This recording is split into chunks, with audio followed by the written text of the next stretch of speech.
Selamat datang di kelompok 6.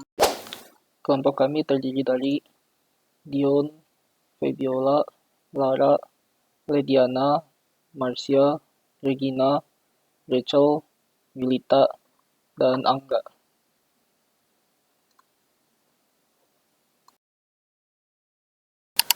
Topik yang akan kita bahas dalam kelompok ini adalah PV, NPV, IRR, SLN, DDB, BDB, duration, effect, interest, odd yield, dan price.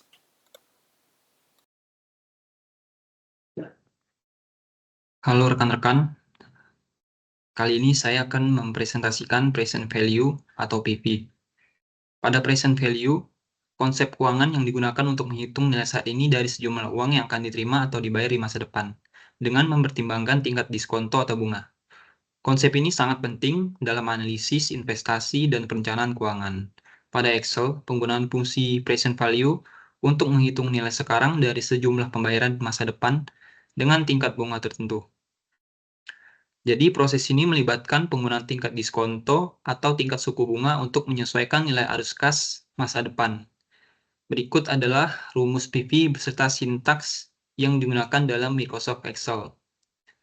Sama dengan PV, rate, NPER, PMT, future value, type. Untuk keterangannya, rate itu adalah suku bunga per periode. NPER, jumlah total periode pembayaran. PMT, pembayaran yang dilakukan setiap periode. Lalu future value, nilai masa depan atau saldo kas yang ingin dicapai setelah pembayaran terakhir. Lalu ada type, waktu pembayaran dilakukan. Berikut adalah contoh soal dari present value. Jamal mendepositkan uang di bank setiap tahun sebesar 2 juta rupiah, dengan bunga sebesar 10% per tahun. Setelah 5 tahun, Jamal berharap uangnya menjadi 15 juta. Berapa saldo awal yang harus ada di rekening Jamal? Jadi, untuk pengerjaannya, pada rate, kita isi 10% sesuai yang ada di soal, lalu periode 5 tahun, pembayaran atau PMT sebesar 2 juta rupiah, future value sebesar 15 juta rupiah. Jadi untuk mencari nilai present value, kita menggunakan rumus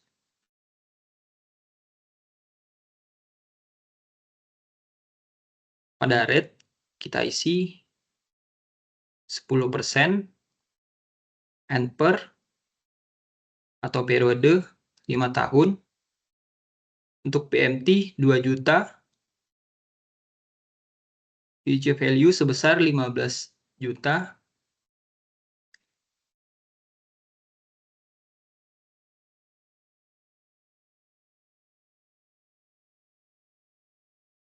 jadi hasilnya 1.732.246.000 rupiah. Untuk menentukan nilai pasti dari uang yang diharapkan Jamal sebesar 15 juta, kita harus mengisi tabel berikut ini. Pada saldo awal, kita isi dengan present value. Lalu, bunganya, saldo awal dikali dengan rate. Jangan lupa kita absolutkan. Lalu untuk setoran, kita isi dengan 2 juta rupiah. Kita absolutkan lagi. Pada saldo akhir, kita cari dengan saldo awal ditambah bunga ditambah setoran. Untuk hasilnya 3.905.471.471.000 rupiah. Pada tahun kedua atau periode tahun kedua, kita isi dengan saldo akhir dari periode tahun pertama.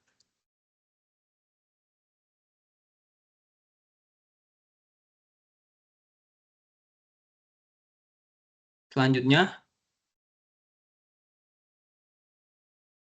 tinggal kita tarik lurus saja.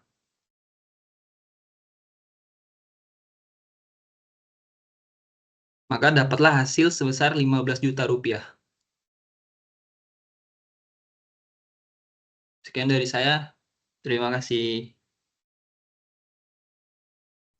Halo, jadi di sini aku bakal ngajarin tentang NPV function atau Net Present Value Function. Dan NPV function ini bisa dua cara, ya. Yang pertama itu dengan formula di Excel, dengan rumus di Excel-nya, dan yang cara kedua dengan penjumlahan nilai present value atau sum PV.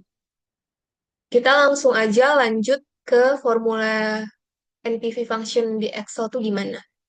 Nah, kalau di Excel ini, formulanya itu sama dengan NPV dalam kurung rate diskonto atau tingkat diskonto, koma cash flow tahun ke-1, ditarik ke bawah sampai cash flow tahun terakhir, tutup kurung, ditambah cash flow tahun ke-0.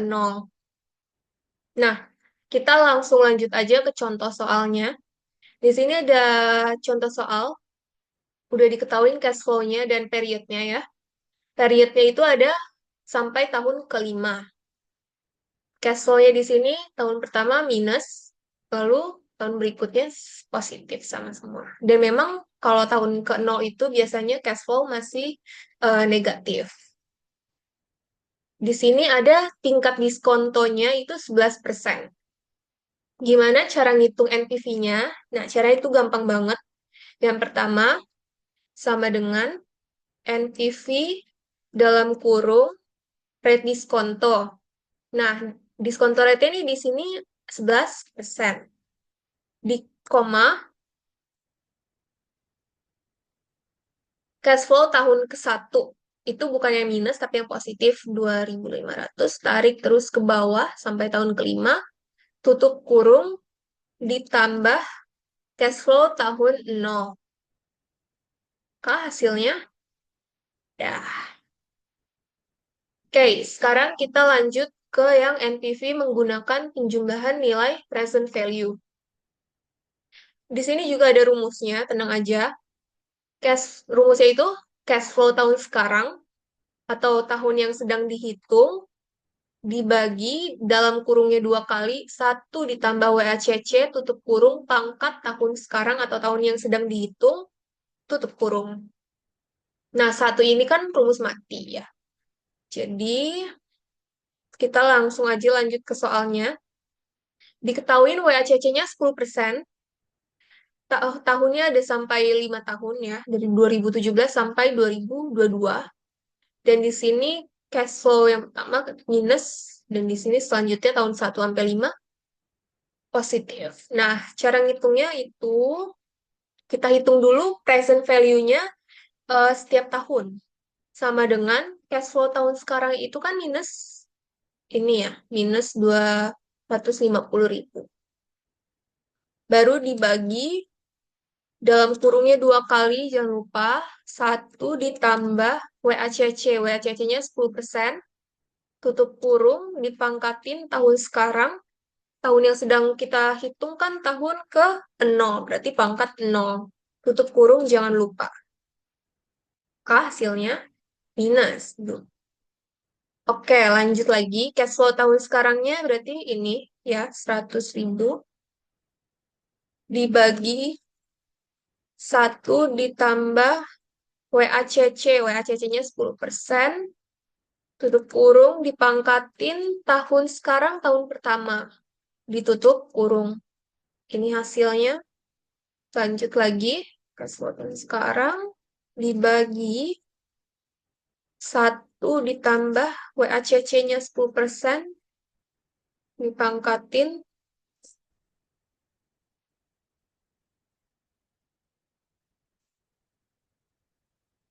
satu lagi.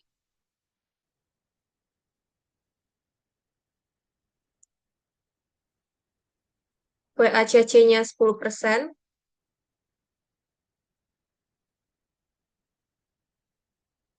Tahun sekarang tahun ketiga. Tutup kurung. Lanjut lagi. Tahun sekarangnya dibagi 1 ditambah WACC-nya itu 10%, tutup kurung, dipangkatin, tahunnya berarti tahun keempat. Lanjut lagi.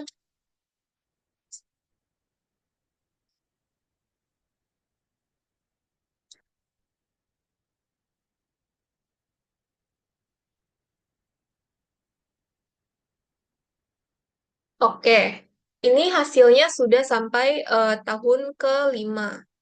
Maka kita jumlahin sum PV. Sum PV.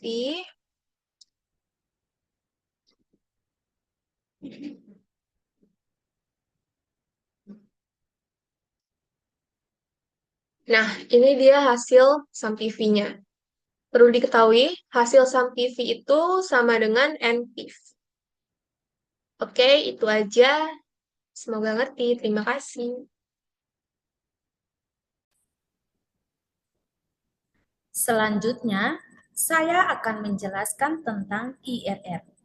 IRR, tingkat pengembalian internal, merupakan faktor penting untuk menilai kelayakan suatu proyek. Biasanya, kita dapat menetapkan NPV nilai sekarang bersih ke 0 dan mengetahui tingkat diskonto dengan pendekatan coba-coba. Sekarang, kita dapat menerapkan fungsi IRR untuk menghitung IRR dengan mudah di Excel. Contohnya, hitung IRR dengan arus kas bulanan di Excel. Misalkan, Anda akan menghabiskan $5.940 untuk mendapatkan mesin pemotong listrik di awal tahun ini, lalu menyewakannya. Dengan perkiraan sewa di setiap bulan, Anda dapat dengan mudah mengetahui IRR tingkat pengembalian internal dan menilai kelayakan proyek ini. Maka, yang pertama kita tentukan biaya awal atau initial cost sebesar $50.000. Tahun pertama, $5.000. Tahun kedua, $8.000. Tahun ketiga, $13.500. Dan tahun keempat, $18.800. Dan tahun kelima adalah $20.500. Nah, bagaimana untuk menghitung IRR? Nah, sekarang kita lihat ini. IRR setelah tahun ketiga itu berapa? Maka mari kita hitung. Sama dengan IRR, lalu buka kurung, value itu adalah biaya awal atau initial cost sebesar $50.000. Maka kita blok, dan guess itu adalah tahun pertama sampai tahun ketiga. Maka kita blok dari biaya awal sampai dengan tahun ketiga. Setelah itu, kita tutup kurung. Dan untuk mendapatkan hasilnya, kita enter. Nah, hasilnya adalah min 23%. Bagaimana kita menghitung IRR setelah 5 tahun? Itu juga sama seperti IRR setelah tahun ketiga. Sama dengan IRR, buka kurung, value itu adalah biaya awal sebesar $50.000. Kita blok.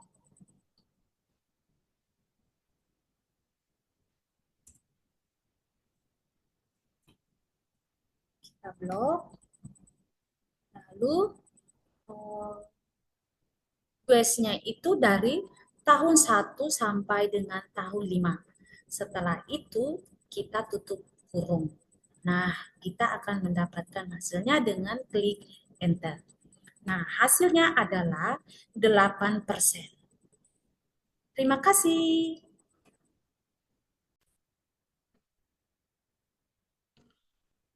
Berikutnya saya akan menjelaskan fungsi SLN pada Excel. SLN atau Straight Line Depreciation adalah salah satu fungsi di Excel yang digunakan untuk menghitung penyusutan aset tetap menggunakan metode garis lurus atau straight line method. Nah, fungsi ini digunakan untuk menghitung jumlah penyusutan yang sama setiap tahunnya selama masa manfaat aset. Nah, langsung saja ke contoh soalnya. Nah, contoh soalnya yaitu sebuah perusahaan membeli mobil senilai 290 juta.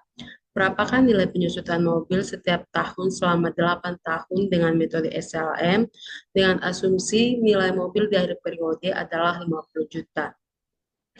Nah, di sini sudah ada tabelnya. Di tabel yang bagian A ada tahun sesuai dengan masa manfaatnya yaitu 8 tahun. Kemudian lanjut ke rumusnya yaitu sama dengan SLN buka kurung sesuai yang diminta yaitu cost-nya. Cost-nya itu merupakan nilai aset mobil atau biaya perolehannya yaitu 290 juta. Kemudian jangan lupa dikunci rumusnya. Setelah itu titik koma atau koma sesuai dengan laptop kalian. Berikutnya selanjutnya yaitu nilai sisa atau salvage yaitu 50 juta. Jangan lupa dikunci. Kemudian selanjutnya titik koma. Berikutnya berikutnya yang diminta live atau umur sisanya yaitu 8 tahun. Jangan lupa dikunci.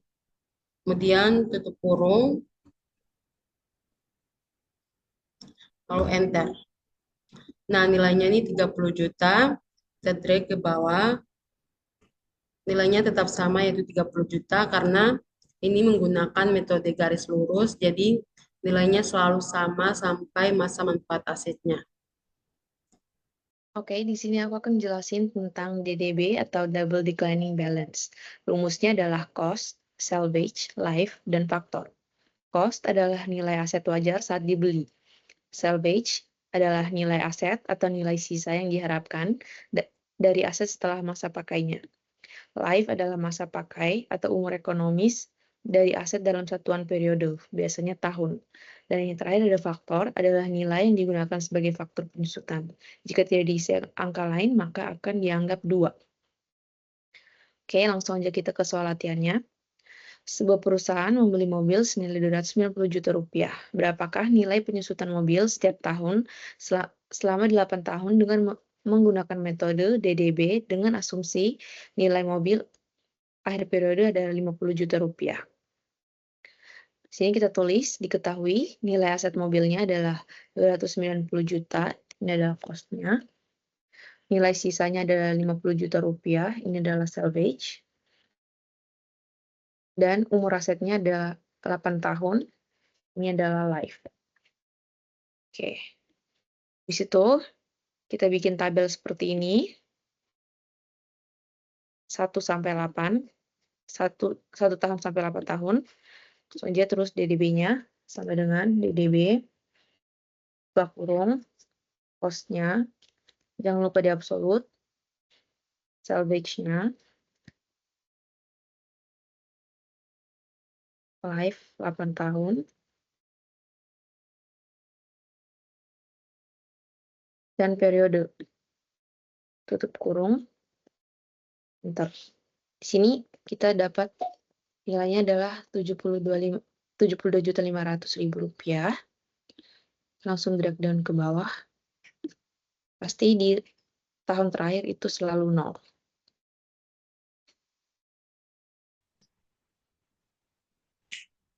Baik, di sini saya akan menjelaskan mengenai VDB. VDB atau Variable Declining Balance adalah sebuah metode perhitungan depresiasi aset yang memberikan fleksibilitas dalam menentukan tingkat penurunan nilai aset dari waktu ke waktu. Tidak seperti depresiasi garis lurus yang konsisten. VDB memungkinkan tingkat depresiasi disesuaikan, sehingga lebih mencerminkan pola penurunan nilai aset yang sebenarnya. Ini adalah rumus dari VDB. Ini adalah rumusnya. Berikutnya adalah cost adalah biaya awal aset, salvage adalah nilai sisa aset di akhir masa manfaat. Life adalah jumlah periode depresiasi aset. Start period adalah periode awal yang ingin dihitung depresiasinya. End periode adalah periode akhir yang ingin dihitung depresiasinya. Dan faktor adalah faktor yang digunakan untuk menghitung tingkat depresiasi. Berikut kita akan melihat contoh soal. Sebuah perusahaan manufaktur membeli sebuah mesin produksi pada tanggal 1 Juli di tahun 2023 dengan harga 250 juta rupiah. Mesin ini memiliki umur ekonomis 5 tahun dan nilai sisa sebesar 20 juta rupiah. Perusahaan menggunakan metode VDB dengan faktor 1,8. Untuk menjawabnya, kita harus mengetahui dulu nilai dari biaya awal, nilai sisa, umur ekonomis, dan faktor. Di sini sudah ada semua. Berikut kita membuat tabel seperti ini. Seperti ini. Terus di kolom pertama, kita tulis periode. Di kolom kedua, kita tulis VDB.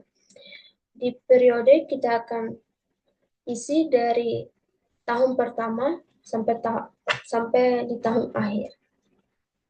Untuk mengetahui nilai VDB dari periode pertama, kita menggunakan rumus ini.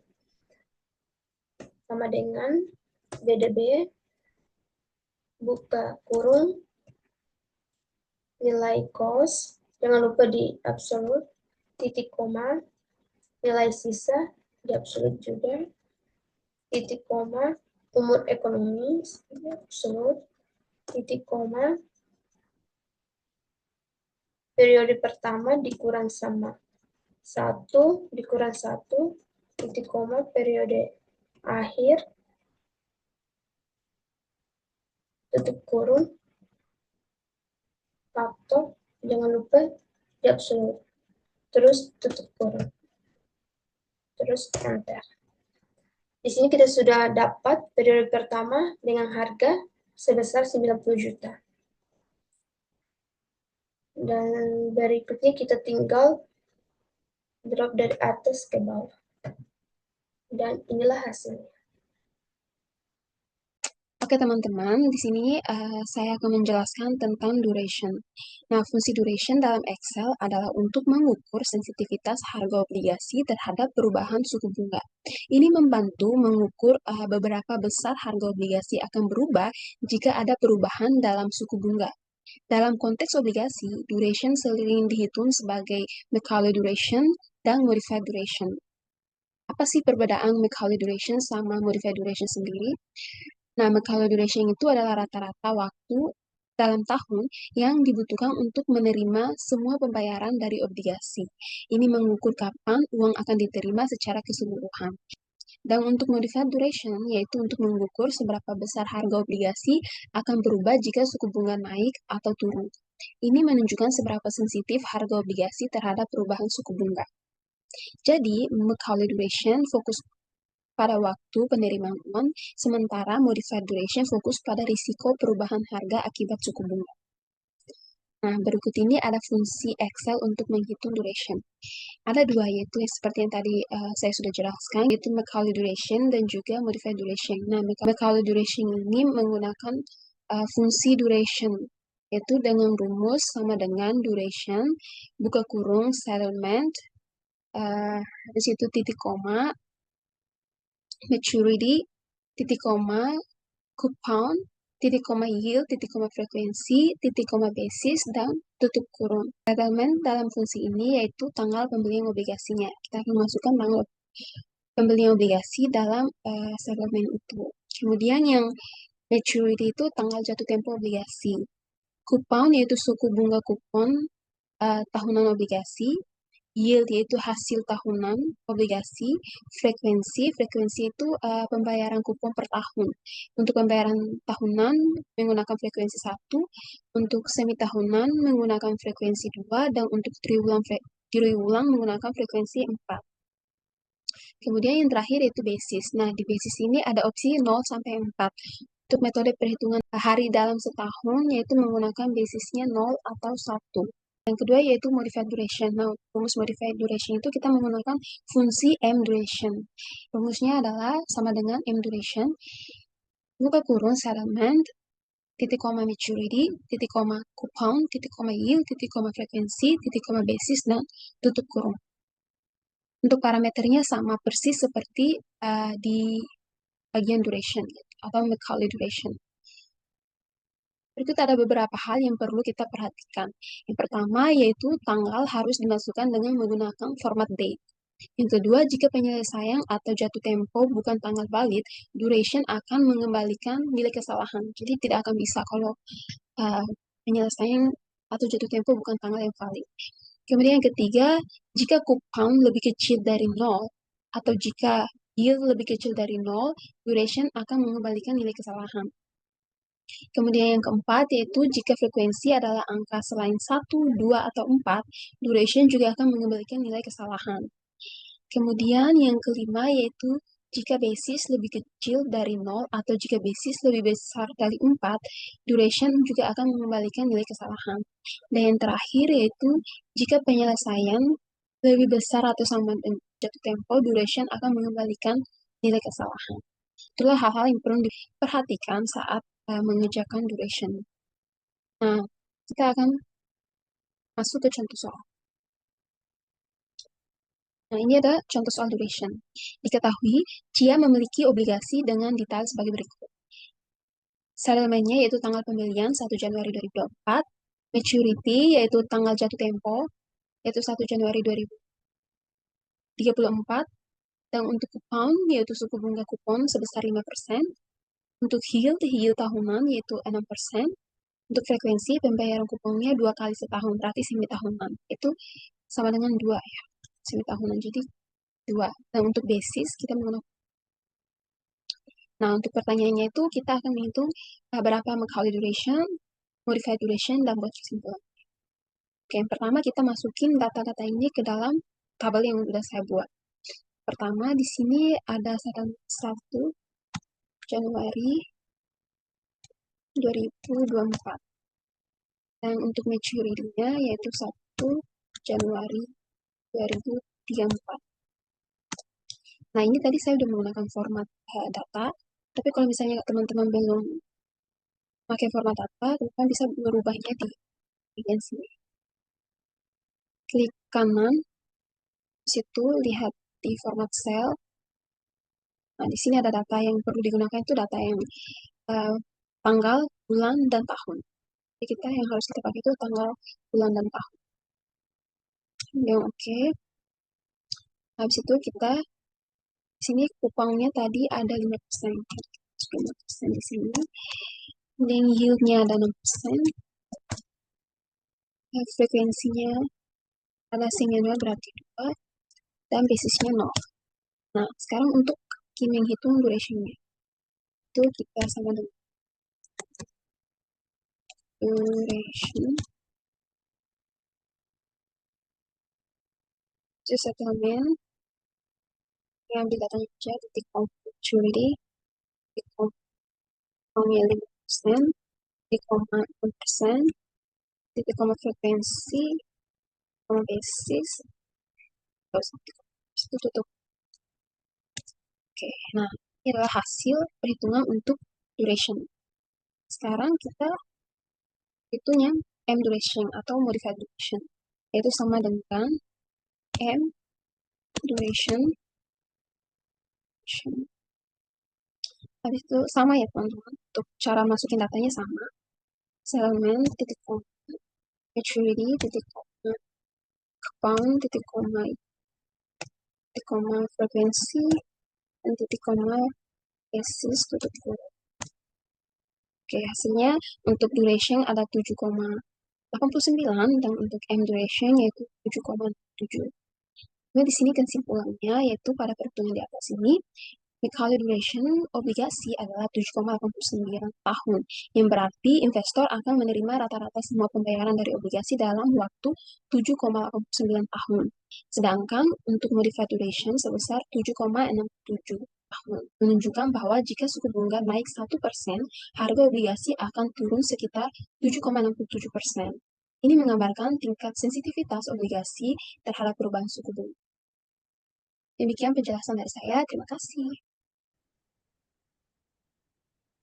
Halo guys, oke, di sini aku akan ngajarin tentang efek function atau fungsi efek.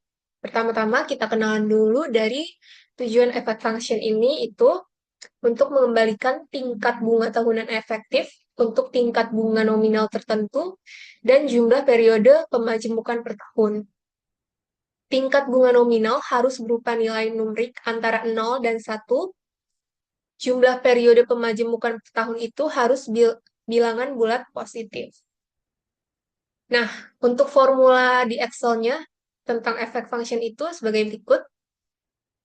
Yang pertama itu sama dengan lalu efek dalam kurung nominal rate, NPRI tutup kurung. Nominal rate di sini itu dimaksudkan untuk nominal interest rate. NPRI ini atau N per year, jadi NPRI ini singkatannya, itu dimaksudkan untuk the number of compounding periods per year, atau jumlah tahun yang dibayarkan itu berapa. Lalu kita langsung masuk aja ke contoh soal yang pertama. Di sini ada langsung diketahui nominal rate-nya berapa, compounding period-nya berapa, effective rate-nya belum diketahui karena kita akan hitung. Di sini nominal rate-nya kebetulan sama semua, 5%. Compounding periods-nya itu beda-beda. Nah, maka cara ngitungnya gimana? Cara ngitungnya gampang banget. Yang pertama itu tinggal sama dengan, terus efek dalam kurung. Nah, nominal rate di sini berarti 5%.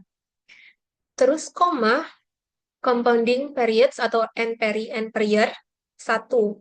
Tutup kurung, jangan lupa, 5%. Lalu lanjut ke yang berikutnya, efek dalam kurung, nominalnya sama, koma, compounding periods atau N per year-nya 7, tutup kurung, enter, 5,11%. Atau ada cara lebih gampangnya itu, tinggal ditarik ke bawah gini, maka selesai. Oke, kita lanjut ke soal kedua. Ini yang nominal interest rate-nya itu beda-beda, ya, nggak sama kayak tadi. Gimana caranya? Caranya tetap sama aja sebenarnya. Yang pertama sama dengan efek dalam kurung nominal interest rate-nya atau nominal rate itu 5%, koma, ini compounding periods atau N per year-nya tutup kurung, 5,09%. Tinggal dikesampingin gini aja kalau nggak mau ribet. Tapi untuk rumus sama semua. Oke, gitu aja. Selesai. Selanjutnya, saya akan menjelaskan tentang intrade. Intrade dalam Excel adalah sebuah fungsi yang digunakan untuk menghitung suku bunga efektif per periode untuk investasi yang sepenuhnya dibayar berdasarkan pembayaran berkala dan jumlah pembayaran. Untuk lebih memperjelas, mari kita masuk dalam contoh soal. Hitunglah suku bunga investasi berdasarkan tanggal penyelesaiannya 15 Februari 2008, tanggal jatuh tempo 15 Mei 2008, dengan nilai investasi sebesar $1.000 dan nilai penebusan sebesar $1.100. dan diketahui basisnya sebesar 2. Untuk menjawab pertanyaannya, mari kita masuk. Sama dengan in trade. Lalu buka kurung, settlement itu adalah tanggal penyelesaian, koma, dan maturity itu adalah tanggal jatuh tempo, koma, investment adalah investasi, koma, redemption adalah nilai penebusan.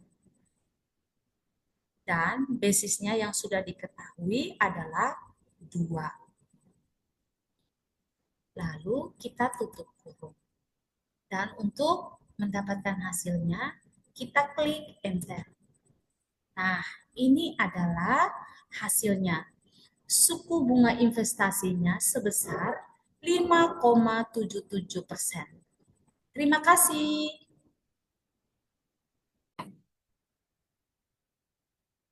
Halo semuanya, nama saya Regina Jovanita dengan NIM 2021 0102 Pada kesempatan kali ini, saya akan melanjutkan materi mengenai outyield.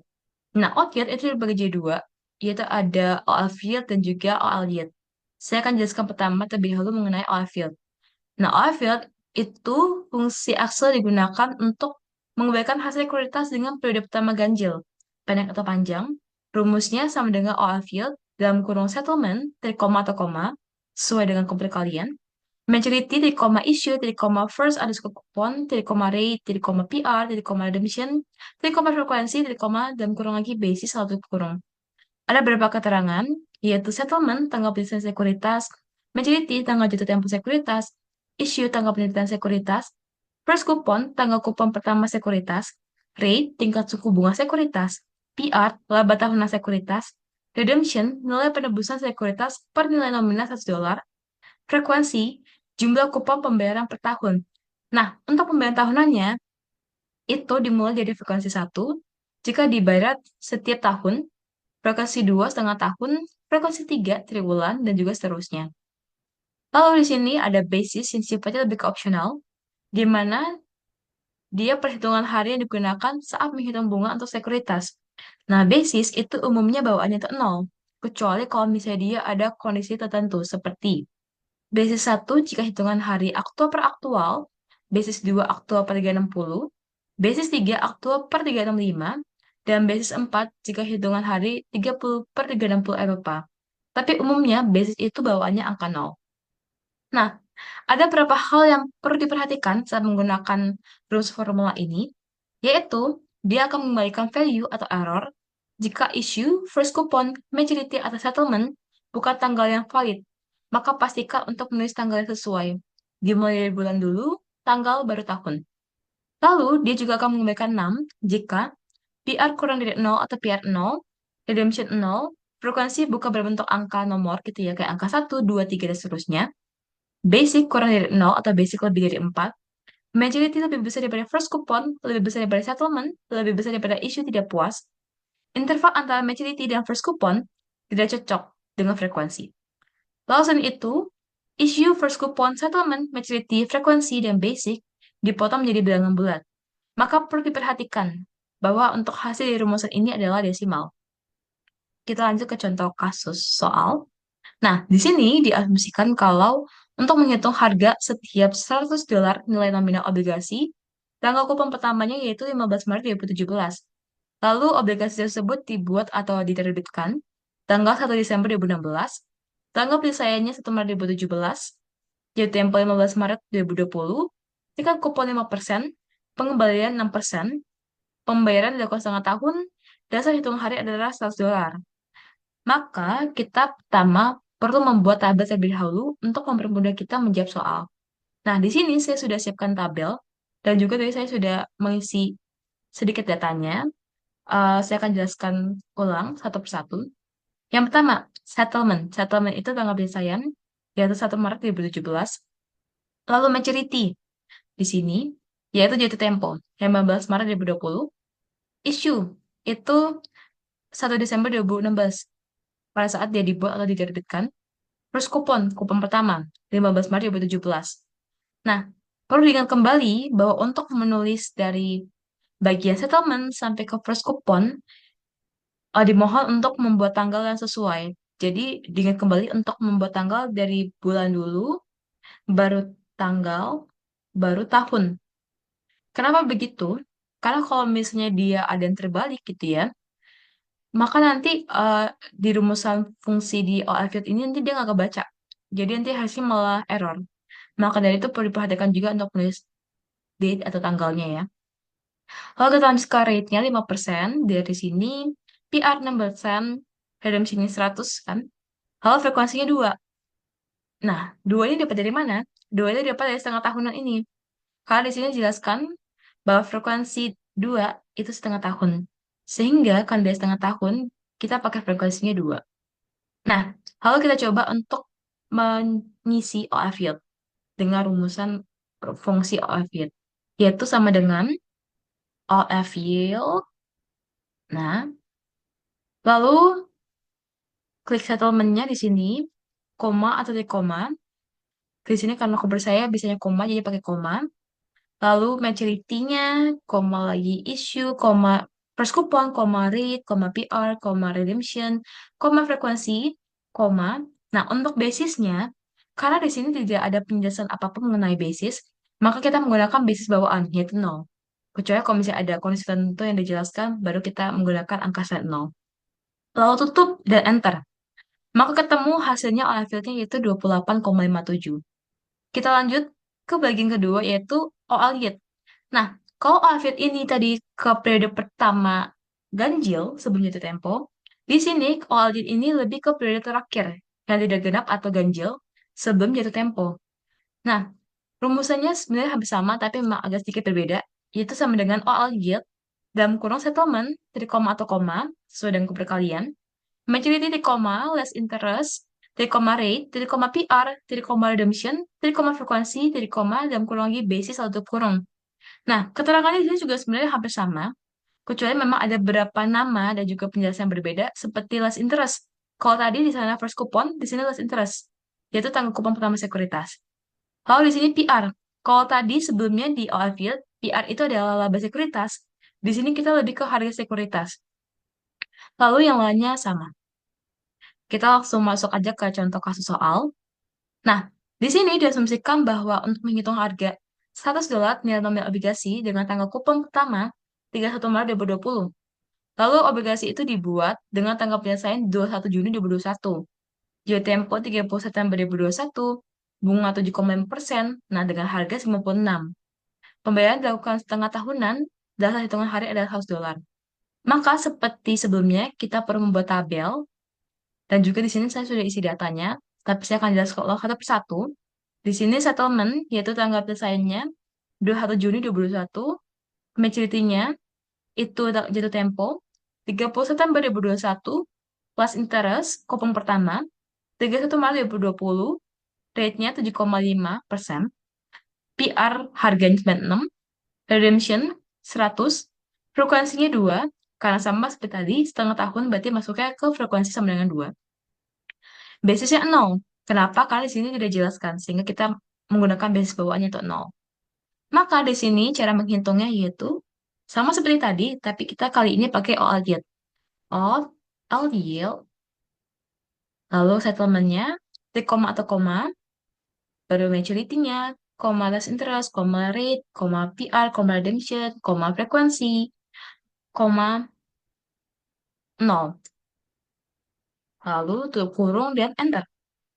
Maka ketemu hasilnya di sini adalah 0,20 atau kalau misalnya kita sederhanakan itu menjadi 0,21. Sekian dari saya dan terima kasih.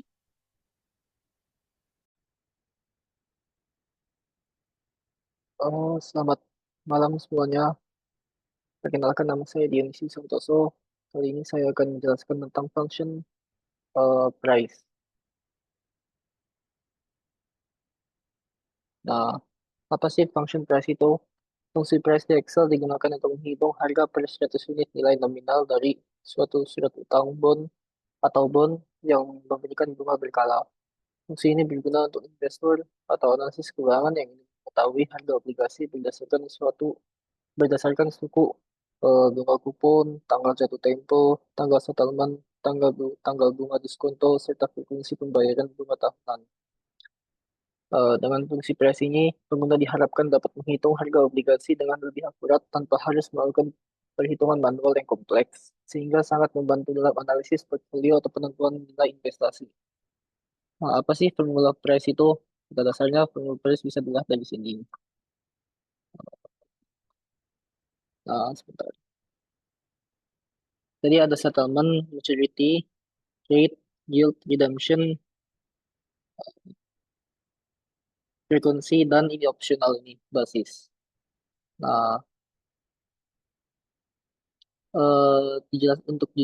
supaya dijelaskan satu-satu apa itu, bisa dilihat bahwa settlement adalah tanggal surat utang diterbitkan, maturity adalah tanggal jatuh tempo surat utang. Nah, dua-duanya ini harus mengikuti format Excel yang valid. Jadi, apa sih maksudnya format Excel yang valid? Ini kita lihat di home, number, lalu format Excel harus dalam bentuk short date dan short date dan long date. Lalu setelah kita sudah berkonfirmasi bahwa eh, format Excel sudah valid, lalu kita bisa lanjut ke rate. Rate adalah suku bunga kupon tahunan obligasi. Yield adalah tingkat bunga pasar tahunan obligasi pada saat ini.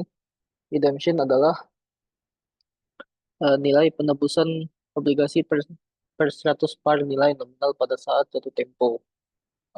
Biasanya ini adalah 100%, tapi bisa berbeda jika kondisi khusus. Jadi par itu seperti akhirnya akan mengikuti persentase. Lalu frekuensi adalah frekuensi pembayaran bunga tahunan. Terdapat 3 opsi, yaitu satu itu pembayaran per tahun, 2 itu adalah pembayaran biannual atau setiap 6 bulan, pencet 2. Lalu ada 4 untuk pembayaran triwulan, tiap 3 bulan. Basis opsional. Nah, basis ini opsional. Basis perhitungan dari hari dalam setahun yang digunakan untuk menghitung harga. Jika tidak diisi, defaultnya adalah kosong. 30, basisnya adalah 30 bagi 360. Terdapat 5 opsi yang bisa dapat dipilih. 0 untuk basis US NASD, ini adalah yang adalah uh, yang default.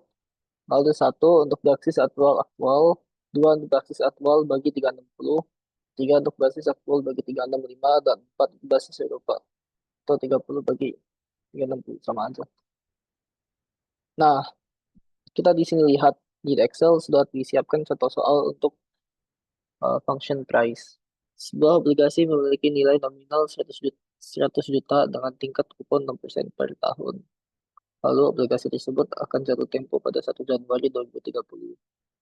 Investor ini membeli obligasi pada 1 Januari 2024 dengan yield tahunan pasar sebesar 5%.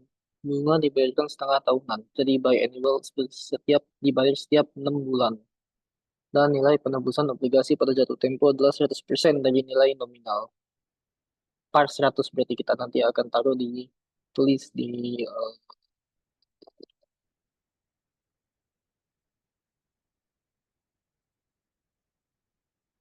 tulis di redemption ya. Oke, gunakan basis perhitungan hari 30 bagi 360. Jadi ini kita biarkan saja, atau kalau tetap mau tulis, kita tulis 0. Di sini merupakan template-nya. Jadi kita tulis nilai nominal, settlement, maturity, rate, yield pasarnya berapa, yield pasar, lalu redemptionnya berapa, frekuensinya berapa, dan basisnya berapa. Kita dapat jawabannya adalah uh, nah ini 100 juta, kita tulis satu-satu ini. Ini kita pastiin lagi, date ya. Lalu, oke, sudah masukkan semuanya. Lalu kita masukkan function price-nya. Tinggal seperti ini saja. Price, masukin satu-satu. Ini nilai nominal jangan dimasukin, tapi semuanya satu-satu dimasukin. Setelah itu kita dapat redemption apa nilai nilai apa nilai price-nya ini. Jika jika jika bond itu akan dijual pada saat itu dengan kondisi seperti ini nih, harganya akan berapa gitu? Berapa harganya? Nah, setelah itu kita berapa harga obligasi jika dijual? Nah, tinggal 100 juta nih dikali 105 bagi 100. Kenapa bagi 100? Karena biar dipresentasiin. Kalau nggak dipresentasiin nanti malah eh, nilai nominal dikali 100 juta, dikali 100%, maaf, dikali 100 gitu, ketinggian. Jadi harus dibagi 100 dahulu. Kita dapat jika dijual saat itu akan harganya 105 juta 128. Jadi premium. Oke, sekian. Terima kasih dari saya. Tara Malkasi, Simoga Bermanfaat.